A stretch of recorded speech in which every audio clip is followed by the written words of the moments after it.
Popote ulipo hujambo na karibu kwenye awamu ya kwanza matangazo yetu, ikiwa hii leo ni Septemba 29 mwaka 2025. Tume huru ya uchaguzi nchini Kenya leo inazindua rasmi kampeni ya kuandikisha wapiga kura wapya, zoezi ambalo linatarajiwa kushuhudia maelfu ya vijana wa Kenya maarufu kama Gen Z wakijiandikisha kuelekea uchaguzi wa mwaka 2027. Kufuatia maandamano ya mwaka jana na mwaka huu, vijana wameonekana kuwa mstari wa mbele kutaka kujiandikisha, wakitolewa wito na wanasiasa pamoja na wanaharakati.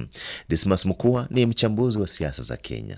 Ukiangalia tume ya uchaguzi na mipaka IEBC inatilia sana mkazo kuangalia kwamba vijana wa Gen Z wamesajiliwa. Vijana wengi hapa Kenya huwa wajisajili kushiriki katika mambo ya uchaguzi, lakini wanashiriki katika mambo ya kuangalia vile hela za Kenya zinatumika. Ukiangalia katika demokrasia yoyote, wale Gen Z hapa, ukiangalia sasa Kenya, uangalie Afrika, uangalie kwa dunia yote, Gen Z ndio wana ushawishi mkuu sana.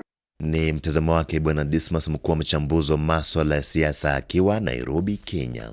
Tukisalia kule nchini Kenya, zaidi ya abiria 13 wamefariki kwenye ajali ya barabarani na wengine 3 kujeruhiwa vibaya baada ya gari walilokuwa wakisafiria kugongana ana kwa ana na lori eneo la Kikope, jimboni Nakuru. Polisi wamesema dereva matatu alikuwa anajaribu kuyapita magari mengine.